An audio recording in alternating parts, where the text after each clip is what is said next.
Chers téléspectateurs, bonsoir et merci de vous joindre à nous pour votre émission Zoom sur. Nous en parlions tout à l'heure au cours du journal. C'est la campagne, le coup d'envoi de la campagne nationale de vaccination contre le cancer du col de l'utérus a été lancé par le ministre de la Santé, Dr Mohamed Nazirou Hamed, sous le slogan Vaccinons nos filles âgées de 9 à 14 ans pour protéger leur avenir.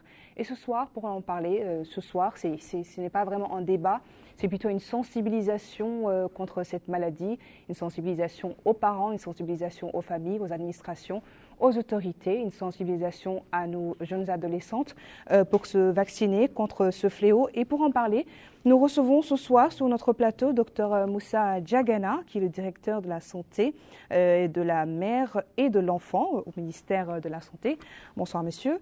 Et madame Nana Moulay Hassan, coordinatrice de la cellule genre au sein du ministère de l'Éducation nationale, de la formation technique et de la réforme.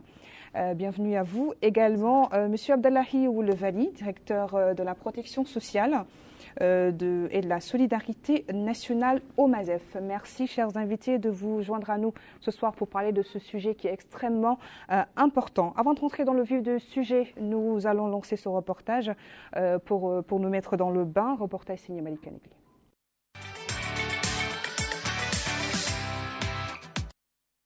C'est par cette dose de vaccin administrée à cette jeune fille que le coup d'envoi de la campagne nationale pour l'introduction du vaccin contre le cancer du col de l'utérus a été lancé aujourd'hui à Nouakchott au centre de santé de Tayaret par le ministre de la Santé, en présence du ministre des Affaires islamiques et de l'enseignement originel, du ministre de l'Éducation nationale, de la formation et de la réforme, d'un représentant du conseil régional et des autorités administratives et de sécurité dans la wilaya de Nouakchott Nord. La campagne qui se déroule jusqu'au 6 avril sur tout le territoire national vise à vacciner la tranche d'âge des filles âgées de 9 à 14 ans, avec 2 doses à 6 mois d'intervalle pour les protéger du papillomavirus humain, le HPV, considéré comme l'une des principales causes du cancer de l'utérus. Le lancement de cette campagne nationale de vaccination sous le slogan « Vaccinons nos filles de 9 à 14 ans pour protéger leur avenir » a été l'occasion pour le ministre de la Santé, M. Nazirou Hamed, pour préciser que ce cancer de l'utérus est considéré comme l'une des principales causes de décès des femmes car il se classe 4e dans le monde et 1er en Afrique selon l'Organisation mondiale de la santé, tuant 341 000 femmes dans le monde au cours de l'année écoulée et plus de 76 000 femmes en Afrique. Dans notre pays, indique le ministre, le nombre de cas est estimé à 1500 cas de décès par le cancer chez les femmes entre 15 et 44 ans. Le ministre de la Santé a ajouté que le lancement de cette campagne intervient 3 jours après le lancement de la campagne de vaccination contre le Covid-19 sous le haut patronage du président de la République, M. Mohamed Ould Cheikh El Ghazouani. Louant l'efficacité du vaccin et se félicitant que notre pays en dispose, Dieu merci, le ministre a appelé tous les citoyens à accompagner la campagne, que ce soit dans les écoles ou à l'extérieur, dans les villes ou villages pour les protéger, indiquant que les secteurs des affaires islamiques et de l'enseignement original, de l'éducation nationale et des affaires sociales, en plus de la santé, ont travaillé à la préparation de cette campagne qui cible les filles qui sont les mères de demain. De son côté, le maire de la commune de Tayaret, M. Ahmed Ould Ali, il a exprimé sa satisfaction pour cette étape importante, soulignant la disponibilité de la population à accompagner cette campagne, que ce soit au niveau du centre ou des établissements d'enseignement public ou privé, et que les moyens de la commune sont à la disposition de la campagne pour en assurer le succès. Il est à noter que cette campagne nationale touchera toutes les wilayas du pays, d'où l'impérieuse nécessité de la coopération de tous, en particulier la famille scolaire, pour vacciner le maximum de filles.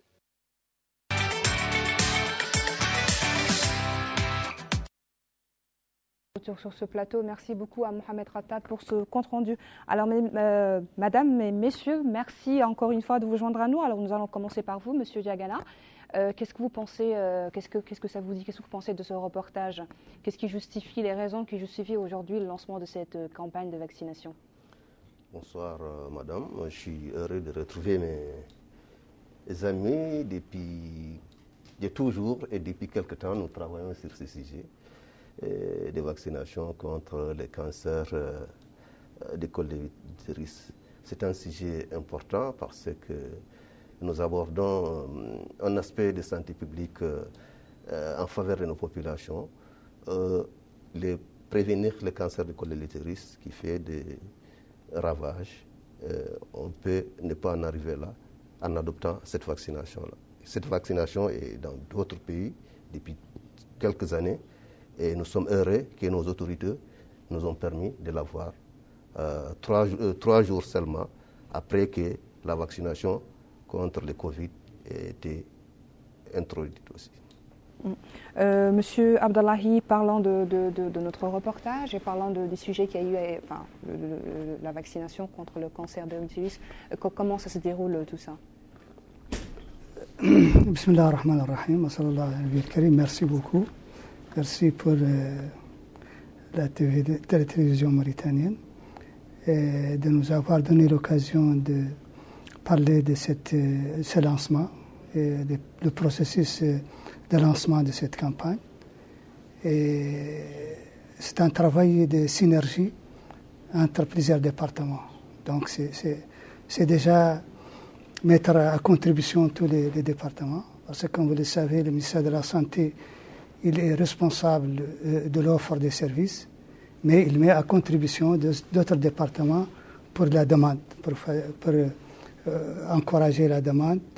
Et c'est dans ce cadre qu'il y a un travail, un comité pilotage pour préparer ce processus de lancement de cette campagne, où figurait le ministère de la Santé, évidemment, le ministère des Affaires sociales, de l'enfance et de la famille, le ministère de l'Éducation nationale et le ministère des Affaires islamiques. Donc, on a travaillé ensemble et l'objectif, c'est de vacciner le maximum possible des jeunes filles de la tranche d'âge de 9 à 14 ans, scolarisées ou non scolarisées. Et pour ce qui est de notre contribution, nous, en tant que ministère des Affaires sociales, de l'enfance et de la famille, c'est de faciliter l'accès. Il y a une répartition de tâches. Et nous, notre tâche, c'est l'identification et amener les filles qui ne sont pas scolarisées à être vaccinées. Et c'est une mission qui n'est pas aussi facile que ça, surtout en milieu urbain. Parce que le milieu rural, ça serait plus facile.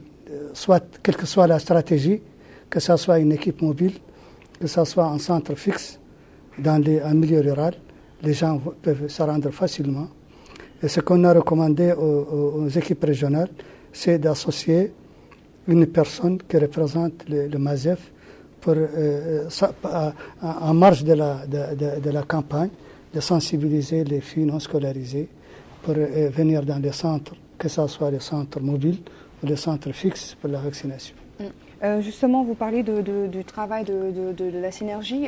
Madame Nana, parlez-nous un petit peu du rôle de votre département, celui de l'éducation. Comment aujourd'hui vous travaillez en synergie avec les autres départements et le rôle justement du département de l'éducation dans cette campagne de vaccination? Merci beaucoup pour l'invitation et pour me donner l'opportunité de parler sur ces vaccins. En tant que représentante du ministère de l'Éducation nationale, de la formation technique et de la réforme, et en tant que coordinatrice du genre au niveau de ce ministère, et en tant qu'une femme, je me sens touchée d'une manière très particulière par cette campagne de vaccination. Au niveau du ministère de l'Éducation, notre rôle, c'était nous avons pu fournir des données nécessaires pour le ciblage des jeunes filles qui sont scolarisées, ce qui est environ de 161 739 filles scolarisées. Donc c'est une grande partie du public cible de cette campagne de vaccination. C'était ça le rôle de notre ministère, c'est d'aider le ministère de la Santé de trouver ces filles scolarisées au niveau des écoles. C'était un travail de synergie entre les 4 ministères. Mais comment aujourd'hui avez-vous pu atteindre justement cette frange de la population, ces jeunes filles qui ne sont pas scolarisées? Les filles qui sont pas scolarisées, les filles déscolarisées, c'est le MASEF qui joue le rôle de trouver ces genres de public cible. Notre rôle, c'était d'aider le ministère de la Santé de trouver les filles scolarisées au niveau de nos écoles. Ils ont fait un comité de pilotage, un comité technique au niveau régional, nos DREN, nos directeurs régionaux, en travaillant avec les DRAS de la santé, on a fourni au ministère de la Santé les nombres des filles scolarisées par wilaya et par Mourata'a et par même établissement. Alors, docteur Diagana, comment aujourd'hui définirez-vous le travail de vos différents départements pour justement le lancement de cette campagne et pour sa continuité? Donc, c'est un travail, comme on l'a dit, des deux côtés, c'est une synergie. C'est le ministère de la Santé qui offre les services. Il offre ces services-là à une population particulière, une population des filles, des petites filles, des filles ou des jeunes adolescentes âgées de 9 à 14 ans. C'est une population qui est en âge scolaire. Donc, mais tout le monde n'est pas scolarisé. La grande partie est. Il y a une partie qui est scolarisée et une autre partie n'est pas scolarisée.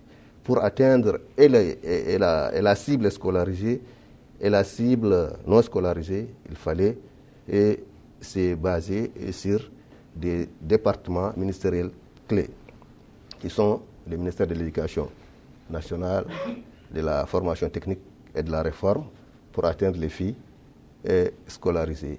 Et pour atteindre celles qui ne sont pas scolarisées, on s'est appesanti sur le rôle que MASEF, le ministère des Affaires sociales, de l'enfance et de la famille, fait pour atteindre ces filles-là. Donc, la décision, il y a au niveau décisionnel d'abord, un comité de pilotage de haut niveau, avec tous les ministères, avec 4 ministères clés du gouvernement, en plus du ministère de la Santé. On avait des ministères des Affaires sociales, donc, le ministère de l'Éducation nationale et le ministère des Affaires Justement, islamiques. quel a été le rôle du ministère de l'enseignement originel? Alors, on dit que le rôle du ministère de l'enseignement originel, nous sommes dans un pays musulman. Donc, la voix de nos ulémas, de nos fuqaha, de nos imams est très prépondérante pour que la population réponde à l'appel. Ensuite, il y a des filles aussi qui sont scolarisées, qui suivent un enseignement originel. Donc, ces filles-là, elles dépendent du ministère des Affaires islamiques, de l'enseignement originel. Donc, ils nous permettent, par l'aura qu'il y a à ces ministères-là, d'atteindre ces filles. Elle permet aussi d'atteindre les filles qui sont dans les mahadras, par exemple. Donc, c'est un rôle au même titre que d'atteindre les filles qui sont scolarisées dans l'enseignement conventionnel classique. Elle permet aussi, ce ministère des Affaires étrangères et islamiques, permet d'atteindre une catégorie de filles. Au niveau du MASEF, il permet d'atteindre facilement les filles non scolarisées par d'autres canaux qu'ils vont développer. Donc, il y a eu un niveau décisionnel très important, avec un comité de pilotage, avec les 3 secrétaires généraux du ministère.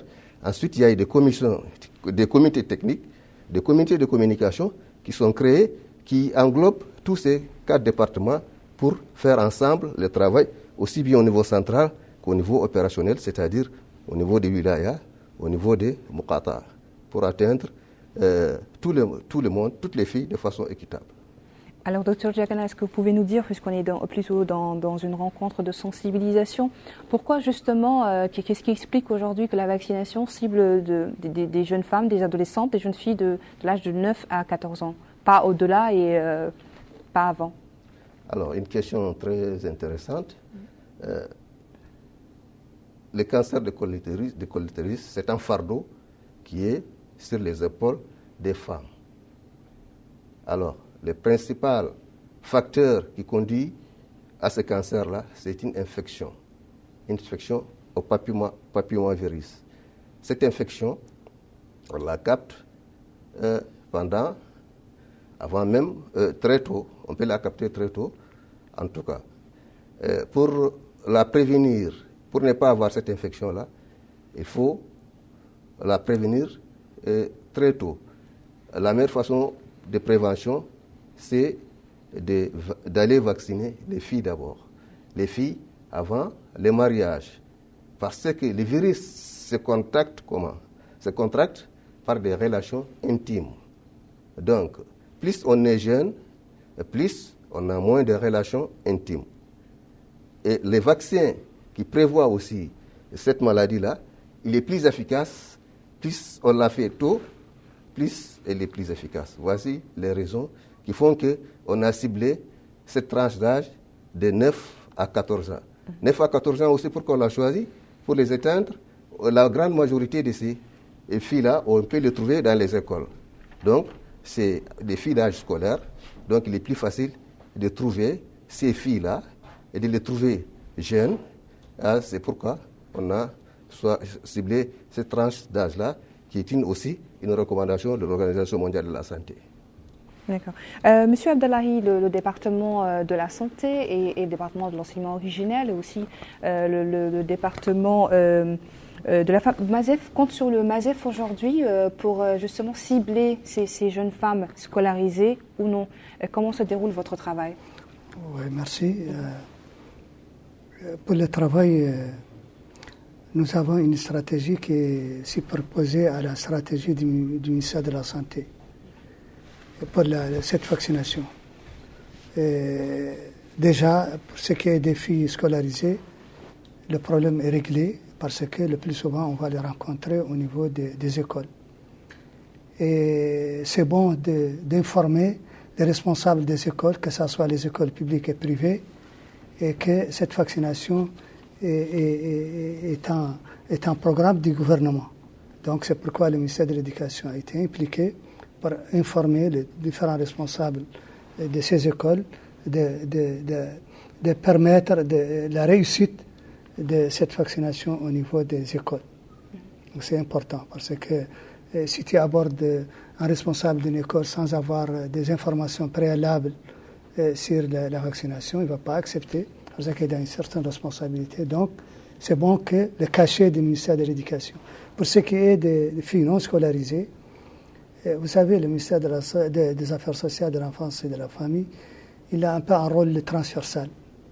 Un rôle transversal qui peut jouer un grand rôle dans la communication et la sensibilisation parce qu'il a des démembrements les plus périphériques possibles avec des associations de femmes et des associations des jeunes, donc, et des relais communautaires aussi, et qui peuvent véhiculer les messages.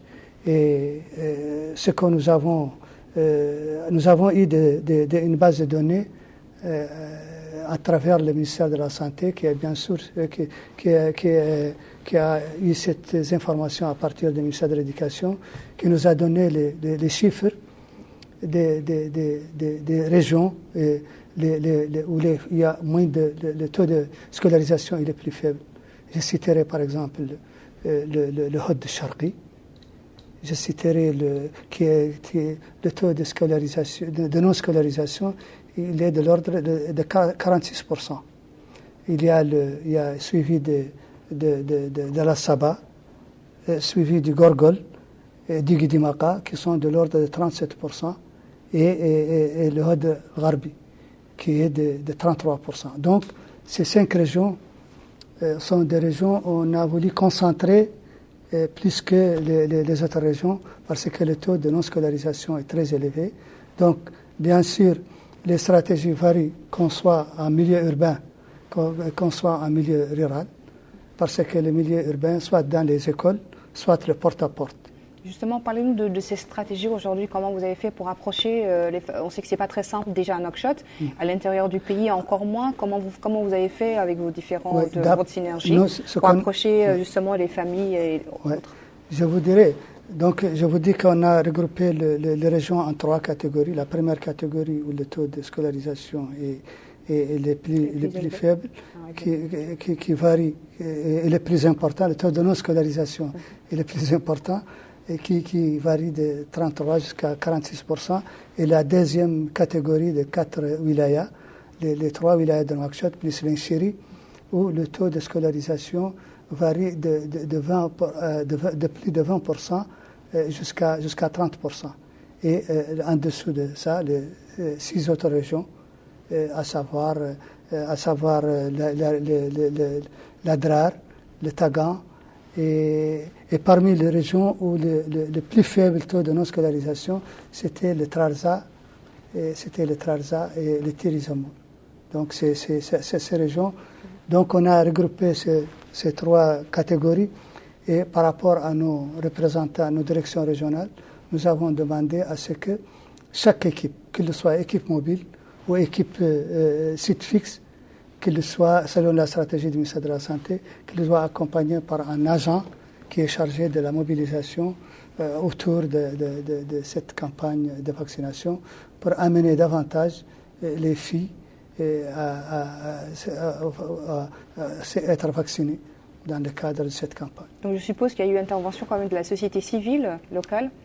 Bien sûr, parce que vous savez, il y a une interconnexion, parce que le niveau régional, il y a les différents partenaires, il y a la société civile et il y a les différents départements qui sont représentés au niveau du ministère, au niveau régional. Et donc, il y a les relais communautaires. Il y a des relais communautaires qui travaillent avec la société. C'est un peu le maillon qui travaille avec la société civile et avec aussi la partie gouvernementale. Donc, ils sont utilisés dans cette campagne. Et je crois que le Dr Diagana pourra vous donner plus d'informations parce que je vois que dans le comité de pilotage et le comité technique, il y a toujours la société civile qui est représentée, surtout celle qui est spécialisée dans le domaine de la vaccination et qui est bien présente et qui est un acteur dans cette campagne. Alors, Madame Nana, comment la sensibilisation s'est effectuée à votre niveau, au niveau de l'éducation, puisque vous êtes de la cellule genre au niveau du département de l'éducation? Au niveau du ministère de l'Éducation nationale, de la formation technique et de la réforme, on a fait beaucoup des étapes pour un prélude. On était impliqués dans la sensibilisation pour cette campagne de vaccination. Le ministère a fait beaucoup d'étapes. Par exemple, on a fait un circulaire d'information au DREN, envoyé depuis le 15 mars, pour les informer sur cette campagne de vaccination, avec un cours de sensibilisation sur tout le territoire national. C'était fait de 8h à 9h depuis le 16. Un cours dans les écoles? Dans les écoles, au niveau de tout le territoire national. Des écoles publiques, privées ou les deux? Des écoles publiques et privées. Publiques et privées. Oui, parce qu'on a une grande direction de l'enseignement privé, et c'est une partie de notre ministère. Le cours, c'était d'INR, un cours de sensibilisation comme une guide pour les enseignants, pour les sensibiliser sur l'importance de ce vaccin, le vaccin de HPV contre le cancer du col de l'utérus. C'était depuis le 16 mars jusqu'à le 26 mars. Comme une campagne de vaccination. Et n'oublie pas que la tranche d'âge ciblée par ce vaccin de 9 ans à 14 ans sont des jeunes filles sous l'autorité parentale. Donc on n'oublie pas le rôle des associations de parents d'élèves.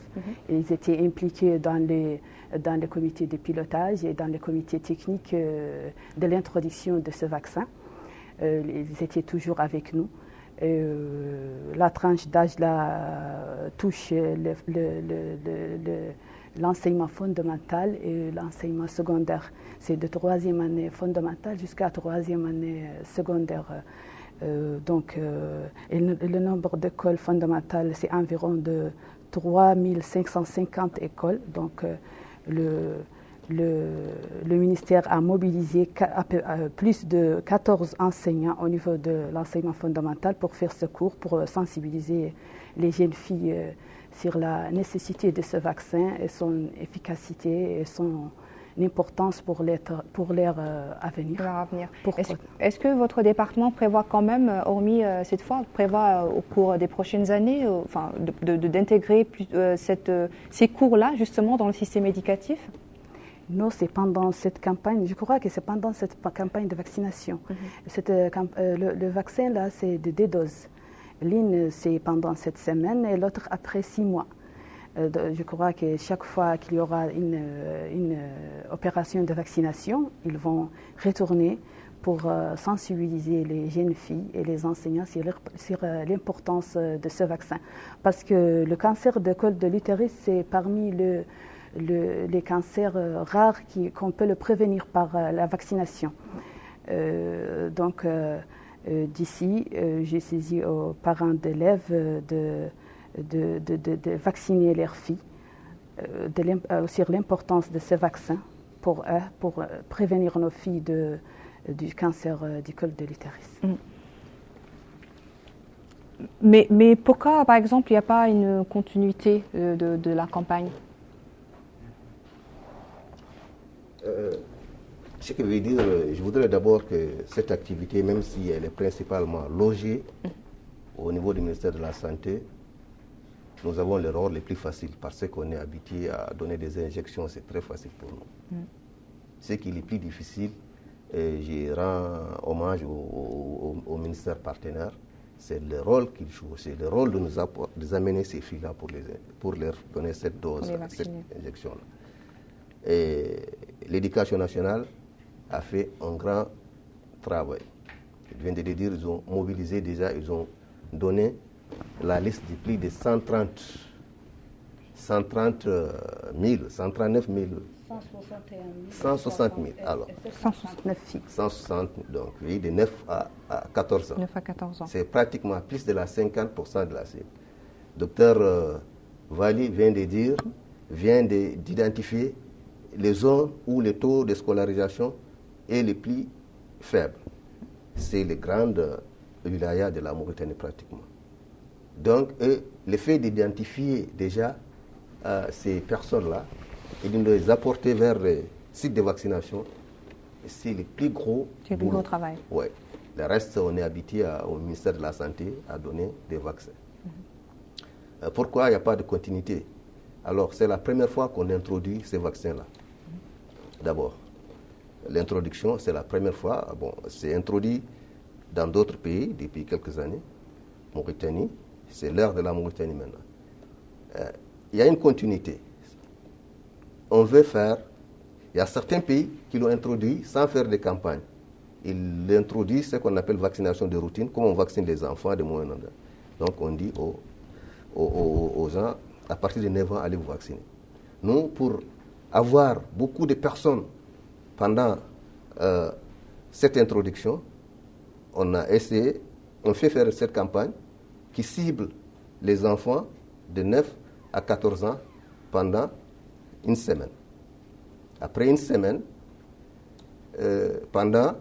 on va mettre les doses de vaccins dans les structures pendant pratiquement 3 ans. Les enfants qui n'ont pas été vaccinés pendant cette campagne-là vont continuer à être vaccinés. Ça, c'est le premier passage. Il y a un deuxième passage, parce qu'il faut, elle l'a dit tout à l'heure, il faut des doses. 6 mois après, ça sera en octobre prochain, les enfants vont être revaccinés. Donc, ils sont, on peut dire, immunisés. La campagne, premier passage et deuxième passage est fini. Maintenant, il y aura la continuité. À partir de 2022, les vaccins vont être partout, dans les structures de santé. Et puis maintenant, chaque enfant qui aura 9 ans, il peut aller se faire vacciner. Gratuitement? Donc, gratuitement. Gratuitement. Donc, il y a une campagne pour recruter un grand nombre de filles. Après, la deuxième année, c'est à partir de 2022. Dès le premier trimestre, tous les enfants maintenant, les vaccins seront partout. Justement, est-ce qu'il y a une grande affluence cette fois-ci avec cette campagne et tout? Il y a une grande affluence des parents et des jeunes filles pour cette vaccination? C'est ce qu'on souhaite. C'est pourquoi on a fait cette campagne de communication. Il n'y a pas une certaine réticence de la part des parents ou des jeunes filles peut-être pour se faire vacciner? On ne saurait le dire pour le moment. Mais la tendance, les nouvelles... Mais les premières impressions? On a commencé qu'aujourd'hui. Et toute nouvelle situation, il y a toujours au début de réticence. Et je suis sûr que... et puis, nous sommes dans un contexte particulier, il y a pu y avoir d'interférences avec d'autres situations. Alors, mais c'est avec ces explications, cette campagne de communication, qu'on va essayer de convaincre les gens et puis on verra. Et il faut dire une chose, que c'est une vaccination particulière.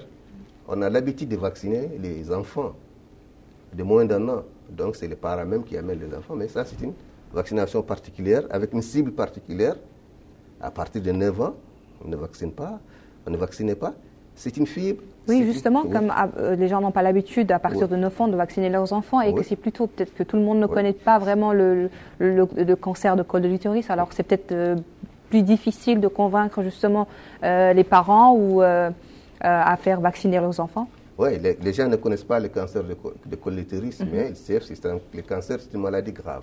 Quand on vous dit que vous vaccinez maintenant, vous pouvez, dans 20 ans, ne pas avoir ce cancer-là, je crois que c'est un argument solide pour faire adhérer. Et aussi, dans certaines contrées, c'est plutôt une maladie taboue. Les gens ne veulent pas en parler ou même une personne atteinte de cette maladie ne veut pas en parler, ne veut pas que les voisins sachent, ne veut pas que... Voilà, il faut vraiment expliquer aux gens...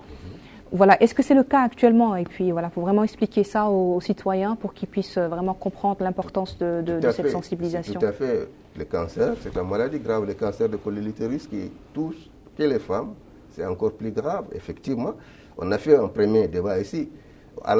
Après ce premier débat, des gens qui avaient des cancers, on a vu au moins 2 ou 3 cas qui avaient des cancers et qui ne se manifestaient pas. Lorsqu'ils ont vu les débats, ils sont venus consulter, on ne savait pas. Ça veut dire que des débats comme ça ont leurs effets aussi.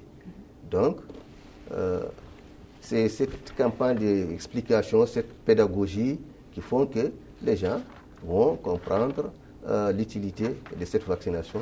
Ils vont amener leurs filles et ils vont convaincre leurs voisins à amener leurs filles à se faire vacciner. Est-ce qu'on peut dire aujourd'hui, ou est-ce qu'on peut assurer aux populations que ce vaccin est à 100% efficace, disons? Il est à 100% efficace. Il est utilisé dans plusieurs pays depuis plusieurs années. Il est 100% efficace. Depuis quelque temps, surtout avec ce qui se passe avec Covid-19, les vaccins sont souvent mis en doute, donc je suppose que ça ne doit pas être vraiment simple. Non, ce n'est pas la même chose. Donc il y a le Covid qui est là, et qui vient, c'est un nouveau vaccin qui est arrivé, et même ça, personne ne dit, en tout cas, on n'a aucune preuve que c'est dangereux, que ce n'est pas efficace. Alors que ces vaccins qu'on est en train d'introduire, ce n'est pas la même cible d'abord, et puis c'est un vaccin qui est utilisé depuis plusieurs années, plus de 20 ans, dans plusieurs pays, qui a fait sa preuve d'efficacité.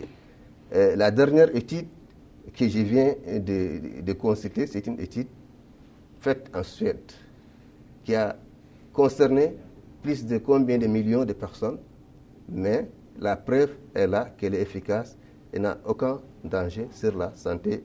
Et pas d'effet secondaire non plus?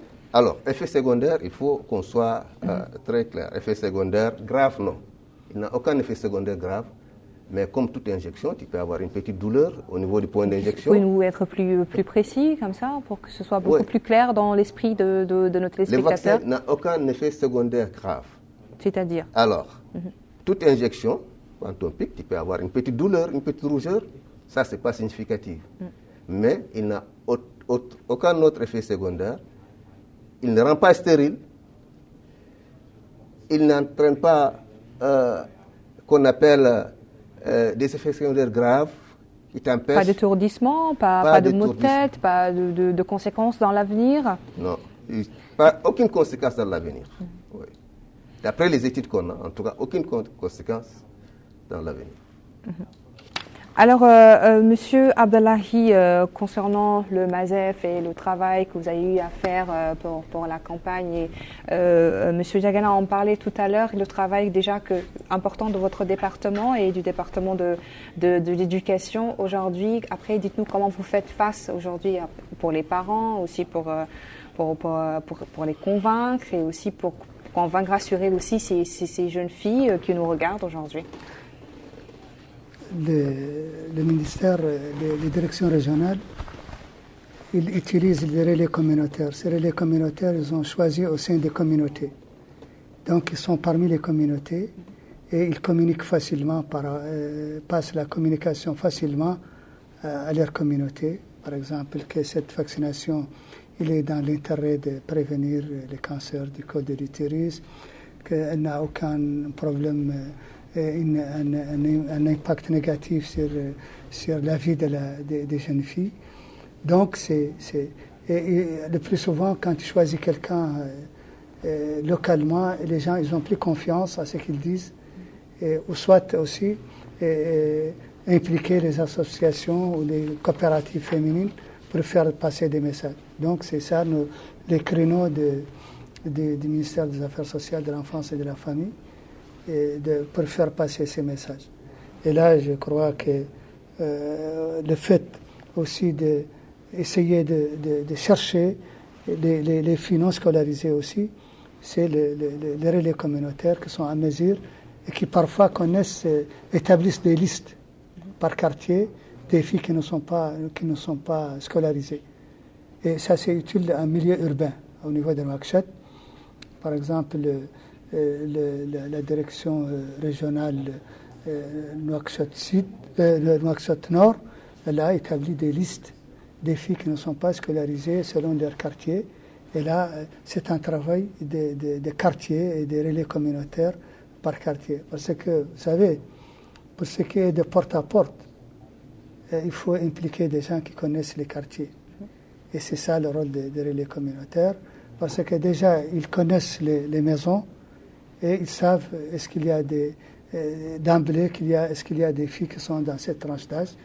Et ils remarquent qu'ils ne sont pas présentés, ils peuvent même aller dans leur foyer, leur dire d'aller là où ils peuvent avoir la vaccination. Donc vous leur expliquez où est-ce qu'il faut se rendre pour se vacciner, comment faire et tout. C'est-à-dire que soit il y a un site au niveau des écoles, on peut les orienter vers les sites au niveau des écoles les plus proches, soit s'il y a des équipes mobiles aussi. Et là, le docteur Diagana pourra nous dire comment les choses s'organisent sur le terrain pour ce qui est de la stratégie porte-à-porte, site fixe, site en milieu scolaire. Donc tout ça fait qu'il y a un travail superposé à la stratégie que le ministère de la Santé adopte pour cette vaccination, pour que nos agents jouent le rôle qu'il est reçu dans cette campagne. Alors, M. Diagana, répondez à la question, s'il vous plaît. Comment vous vous organisez sur le terrain?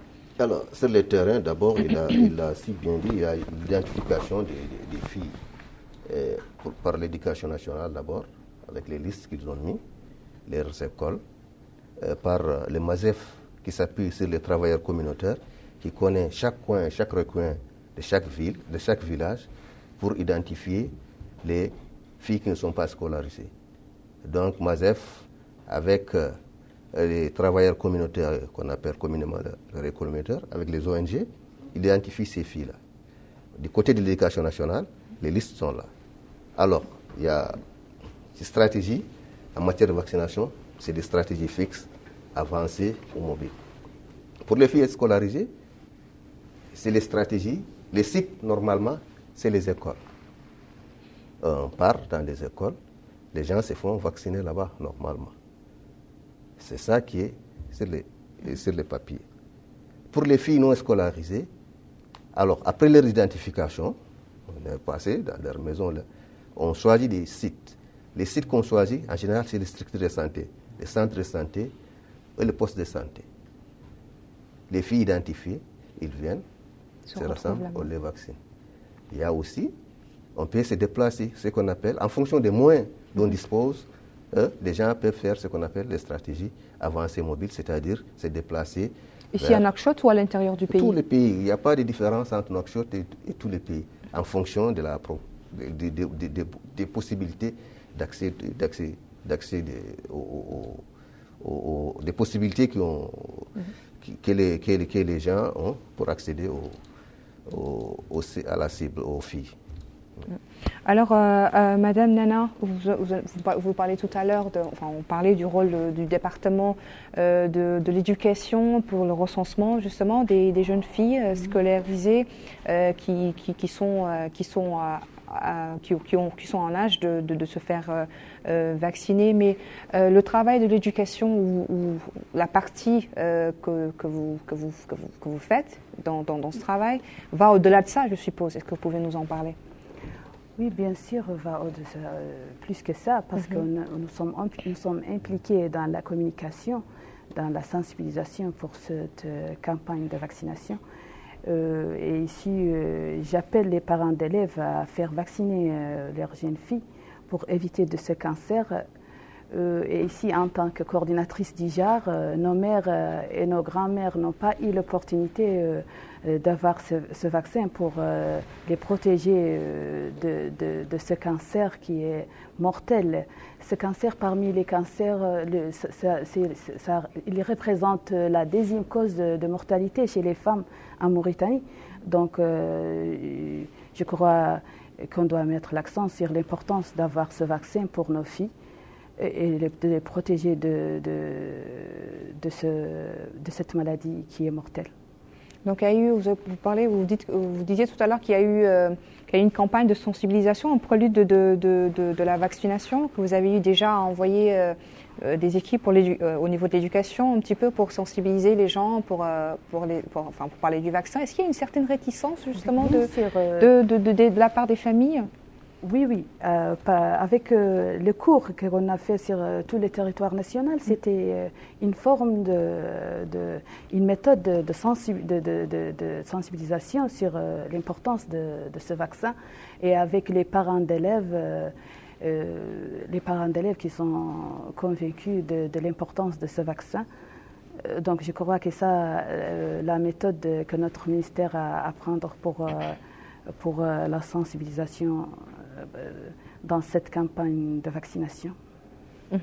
Et concernant également, vous parlez du cours, comment par exemple les jeunes filles ont répondu justement à ce cours-là? Mais je suppose que même au niveau de la sensibilisation, il n'y a pas eu que les jeunes filles que vous avez eu à sensibiliser. Non, on a sensibilisé les parents d'élèves par leur implication dans la planification de la campagne de vaccination, parce que les 4 ministères nous sont impliqués dans les campagnes de vaccination pour la campagne de sensibilisation pour ce vaccin. Donc, je crois que les implications des APE, les associations de parents d'élèves, c'était une forme de sensibiliser les parents d'élèves, surtout que la tranche d'âge ciblée par ce vaccin sous l'autorité parentale. Donc, c'est ça, je crois, grosso modo, c'était ça. Aujourd'hui, on est 2 sur le plateau à être des femmes aussi. Je pense qu'on est beaucoup plus touchés peut-être par ce fléau. Alors justement, un message fort aujourd'hui que vous pouvez adresser justement au public, parents d'élèves, femmes, les mamans et aussi les papas aujourd'hui pour éradiquer justement ce fléau. Faites vacciner vos jeunes filles pour les protéger de cette maladie mortelle. Le cancer du col de l'utérus, c'est une maladie pour beaucoup des femmes, c'est un tabou. Les gens ne parlent pas sur ça. C'est une maladie le traitement est très cher. Ça coûte trop cher et on a l'occasion, on doit profiter de cette opportunité qui est donnée à nous grâce au ministère de la Santé. Donc, j'appelle les gens à vacciner leurs filles pour les protéger de cette maladie mortelle. Alors, docteur Diagana, le traitement est cher. Je pense qu'il est important aujourd'hui d'expliquer aux familles, aux téléspectateurs, aux jeunes filles aussi les conséquences que peuvent avoir ces maladies sur la vie de la femme, sur la vie de sa famille. Après, dans le futur, il faut que les gens comprennent vraiment l'impact ou les conséquences graves que cette maladie peut avoir dans une famille, peut avoir chez la femme, peut avoir après avec ses enfants, avec son mari, avec tout ce qui se passe. Il faut que les gens comprennent vraiment l'impact que peut avoir cette maladie sur le futur de nos jeunes femmes, pour qu'aujourd'hui ces femmes puissent accepter, ou ces jeunes femmes puissent accepter de se faire vacciner, justement, l'importance et l'impact de cette maladie. Donc, le cancer, on l'a dit, on l'a répété, le reportage est sorti tout à l'heure, c'est le quatrième cancer mondial, avec plus de 600 000 cas l'année passée, dont la moitié est décédée. En Afrique, c'est la première cause de cancer de la femme. En Mauritanie, c'est la deuxième cause de cancer après le cancer du sein. Chaque année, il y a 1500 nouveaux cas de cancer qui sont de col de l'utérus qui sont enregistrés en Mauritanie. Pratiquement les 80% de ces cancers, des femmes atteintes décèdent. Avant qu'ils ne décèdent, ils ont accès à un traitement qui, même s'il est gratuit pour les femmes, même si l'État leur offre ce traitement gratuitement, ça a un coût. C'est un traitement lourd et cher, avec beaucoup d'effets secondaires, avec beaucoup d'impact psychologique et sur la patiente et sur toute la famille. Alors, on a une possibilité de ne pas en arriver là. D'éviter tout ça. Oui, d'éviter tout ça. Là, parce que le facteur principal de ce cancer, ça, quand vous la captez aujourd'hui, vous pouvez peut-être développer le cancer qui est 10-20 ans après. Et pour éviter ce facteur principal de ce cancer-là, qui est l'infection liée à un virus, il y a un moyen de prévention très efficace. C'est ce vaccin-là que les autorités offrent aux populations. Gratuitement. Gratuitement. Un vaccin qui coûte cher, mais qu'on donne gratuitement à toutes les populations. Donc, c'est une belle opportunité que les populations doivent saisir. Et vous dites qu'il y a deux phases. Il y a la première phase maintenant et l'autre phase de 6 mois. Justement, il faut que les populations comprennent aussi qu'il ne suffit pas seulement de prendre la première dose, mais il est important, impératif aussi de prendre la seconde dose. Pour être protégé, pour être immunisé contre ce cancer-là, il faut se vacciner très tôt. Les jeunes filles, c'est pourquoi on a choisi les enfants, les filles de 9 à 14 ans. Il ne sert à rien de faire une première dose et de ne pas faire la deuxième dose. Donc, quand vous faites la première dose, 6 mois après, il faut nécessairement faire la deuxième dose pour être immunisé. Sinon, si vous faites une première dose, vous n'êtes pas immunisé et vous gaspillez les ressources de l'État. Donc, on exhorte les populations à faire vacciner leurs filles, mais à les faire vacciner 2 fois. Actuellement, au courant de ce premier passage, qui va se poursuivre jusqu'au 4-6 avril, ensuite, au mois d'octobre prochain, vers le 20 octobre, il y aura un deuxième passage. Quand ils auront ces doses-là, ils sont pratiquement immunisés contre le cancer de col de l'utérus. Je pense qu'il est important aussi de rappeler que pour ceux ou celles dont c'est un peu trop tard pour se faire vacciner, après, il est aussi important de se faire dépister, justement. Tout à fait, parce que la lutte contre le cancer, c'est une stratégie globale qui comporte une prévention primaire, qui est la vaccination des filles très tôt. Ensuite, il y a un dépistage pour les femmes adultes aussi, pour voir s'ils n'ont pas des lésions qui peuvent conduire au cancer. Parce que quand tu dépistes ça, c'est des lésions, c'est très facile, ça peut se faire, le dépistage peut se faire n'importe où, même dans les villages les plus reculés, avec les moyens les plus limités. Alors, on peut aussi éviter le cancer à ce stade-là. Quand on a raté la vaccination, les dépistages aussi peuvent prévenir le cancer. Il ne faut pas attendre d'arriver au stade de cancer. Quand on arrive au stade de cancer déjà, souvent, les résultats sont décevants. Et ça coûte très cher, pas seulement financièrement, mais sur d'autres aspects, sur la qualité de la vie, sur l'état mental de la patiente et de toute sa famille. Alors, Monsieur Abdallahi, je pense qu'il est important aussi d'expliquer aux téléspectateurs, on a déjà compris le rôle du MASEF dans cette campagne et tout, mais justement, j'en parlais tout à l'heure, enfin, nous en parlions avec le docteur Diagana, sur l'importance de respecter justement ce vaccin-là et le second vaccin qui viendra aujourd'hui, le rôle du MASEF dans ce processus.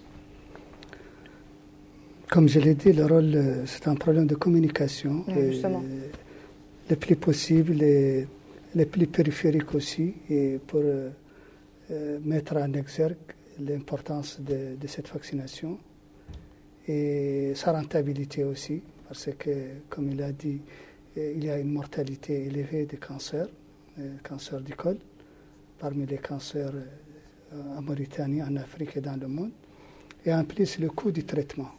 Le coût du traitement aussi, une fois le cancer est installé, il y a un coût de traitement et il y a qui va être une charge pour les pouvoirs publics sur tous les plans, la prise en charge médicale et la prise en charge sociale aussi.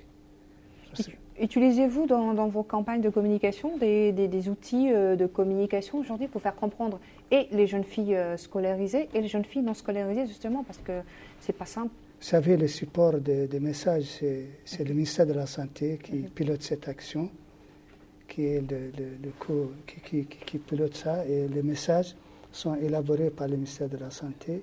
Et nous, on les utilise comme support pour faire passer. Mais vous également, vous êtes un spécialiste de la communication. Donc, mais ça c'est pour ce qui est des sujets qui sont, ça c'est un sujet qui est vraiment de santé publique en premier lieu. Donc tous les messages, c'est la même chose dans le cadre de Covid, tous les messages qu'on fait passer dans le cadre de la prévention de la maladie, c'est des messages qui sont élaborés par le ministère de la Santé. Le ministère de la Santé, et qui sont utilisés pour les autres services. Mais il y a tout de même une concertation. Bien sûr, il y a une concertation. Et je vous dis aussi que ça, c'est un bon exercice. Ce comité de pilotage-là, c'est un bon exercice de partenariat multisectoriel. Parce qu'il faut développer la culture de partenariat multisectoriel. Si chaque département travaille dans son coin, sans avoir mise à la contribution des autres partenaires qui sont concernés, c'est une faiblesse. Il y aura toujours une faiblesse. Mais maintenant, je vois que le ministère de la Santé, sa mission, plus que les autres, elle demande le concours des autres départements. Et ça, c'est un exercice très important parce qu'il y a un comité de pilotage interministériel qui travaille dans le cadre de cette campagne de vaccination avec un partage de rôle. Vous avez parlé du rôle du ministère des Affaires islamiques, parce que dans le comité de pilotage, on a demandé à ce que le sermon du vendredi avant la campagne soit dédié à la vaccination, à cette campagne de vaccination. Justement, vous qui êtes sur le terrain, quel conseil vous donneriez aujourd'hui au département de la santé ou des autres départements, justement, pour améliorer leur communication dans ce domaine? Il y a un travail gouvernemental et les gens doivent être conscients de collaborer ensemble.